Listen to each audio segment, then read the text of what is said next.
শনিবার সকাল 11টার দিকে ছনকা উচ্চ বিদ্যালয় মাঠে শিক্ষার্থী, অভিভাবক, স্থানীয় শিক্ষানুরাগী, রাজনীতিবিদ ও এলাকাবাসীর উদ্যোগে এক প্রতিবাদ সভা ও মানববন্ধন অনুষ্ঠিত হয়েছে।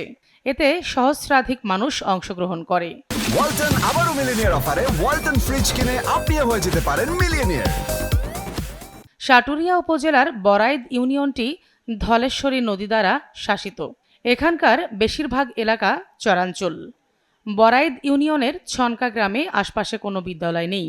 সেই আলোকে 2015 সালে সর্বস্তরের জনসাধারণের কথা চিন্তা করে ছনকা গ্রামে ছনকা উচ্চ বিদ্যালয় নামে বিদ্যালয়টি প্রতিষ্ঠিত হয়। এতে চরাঞ্চলের শত শত দরিদ্র শিক্ষার্থী সুবিধা পেতে শুরু করে। পরবর্তীতে বিদ্যালয়টি 2022-এ এমপিওভুক্ত হয়। কিন্তু মোহাম্মদ শাহজাহান এবং আব্দুস সালাম মিলে এলাকার মানুষের সাথে কথা কাটাকাটির এক পর্যায়ে বিদ্যালয়টি ধলেশ্বরী নদীর পূর্ব পাশ থেকে পশ্চিম পাশে নেবার পাঁয়তারা করে। বিদ্যালয়টি বর্তমান স্থানে থাকলে বরাইদ ইউনিয়নের 5টি ওয়ার্ডের মানুষ সুবিধা পাচ্ছে, আর পশ্চিম পাশে নিয়ে গেলে মাত্র একটি ওয়ার্ডের আংশিক লোক সুবিধা পাবে। কতিপয় স্বার্থান্বেষী মহল নদীর পশ্চিম পাশে বিদ্যালয় স্থানান্তর করার জন্য জমি ক্রয় করে এবং নতুন একাডেমিক ভবন তৈরি করার জন্য পাঁয়তারা করছে। আজ প্রাথমিক প্রতিবাদ সভা ও মানববন্ধন হলো। আগামীকাল রোববার উপজেলা নির্বাহী অফিসার ও মানিকগঞ্জ জেলা প্রশাসক বরাবর স্মারকলিপি প্রদান করা হবে। এরপর স্থানান্তর কাজ বন্ধ না হলে কঠিন আন্দোলন করা হবে।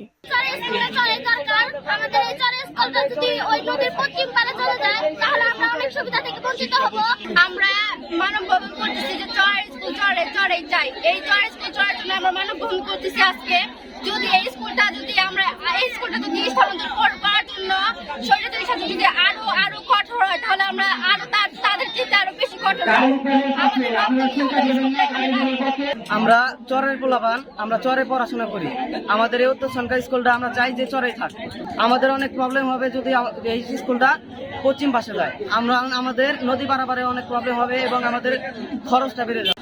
চরাঞ্চলের স্কুল একটাই, আমাদের চরাঞ্চলের স্কুল যদি নদীর ওই পার নিয়ে যায় তাহলে খেয়াবার হতে হবে, কিন্তু সবসময় তো খেয়াবার পাওয়া যায় না।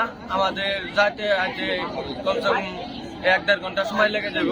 বিদ্যালয়টি নদীর পশ্চিম পাশে গেলে পূর্বের পাশের চরাঞ্চলের মানুষ শিক্ষা থেকে পিছিয়ে পড়বে, অভিযোগ অভিভাবকদের। অন্যান্য যে জায়গায় স্কুলটা স্থানান্তর করতে যাচ্ছে সেখানে পাশে কোনো স্কুল হয়তো দক্ষিণ থেকে 1.5 কিলো, পূর্ব থেকে 1 কিলো এবং পশ্চিম থেকে 1.5 কিলো, এরকম পাশাপাশি 4টা স্কুল আছে। কিন্তু এই স্কুলের পূর্ব পাশে, উত্তর পাশে, দক্ষিণ পাশে কোনো স্কুল নাই। পক্ষান্তরে নদীর পশ্চিম পারে প্রায় 3-4টি বিদ্যালয় আছে। সেখানে স্থানান্তর হইলে আমাদের সাটের উপজেলার জনসংখ্যা শিক্ষা সুবিধা পাবে না। সুতরাং বিদ্যালয়টি এখানে রাখলে থাকলেই এই অঞ্চলের মানুষ শিক্ষা সুবিধা পাবে। স্কুল নিয়ে যায় তাহলে পরে আমরা সুখ শান্তি পাই না, তাহলে পরে আমাকে পোলাপানের সুখ শান্তি হবো না বা সুখ শান্তি পাইও না, পাইও না, আমরা সুখ শান্তি পাইতেছি। আওয়ামী দোসররা মিথ্যা তথ্য দিয়ে বিদ্যালয়টি স্থানান্তরের পাঁয়তারা করছে, অভিযোগ এ বর্ষিয়ান নেতার।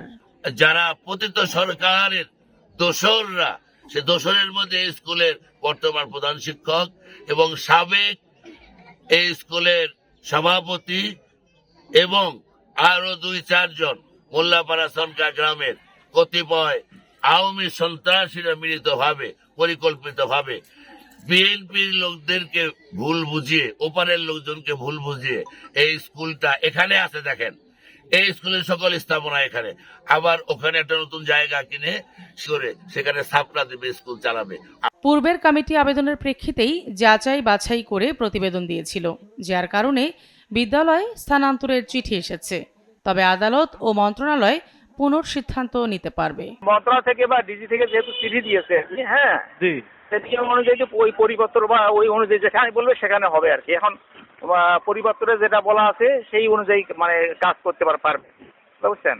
ও, আরেক দেখলাম যে মামলা হয়েছে, মামলা হইলে কি স্থানান্তর করা যায়? বা মামলা যদি হয়ে থাকে, আমিও শুনেছি মামলা হয়েছে। এখন মামলা হয়ে থাকলে, মামলা যদি স্টে দিয়ে থাকে তাহলে তো কাজ করতে পারবে না। হ্যাঁ, আর স্টে দিয়ে না থাকলে হয়তো বা কি আছে, রুল কি দিচ্ছে সেটা আমি জানি না, সেই অনুযায়ী পরবর্তী পদক্ষেপ নিতে পারবে। শুধু আশ্বাসের বাণী নয়, বিদ্যালয়টি বর্তমান স্থানেই থাকুক এমনটাই চাওয়া শত শত শিক্ষার্থী ও অভিভাবকদের। SA TV digital.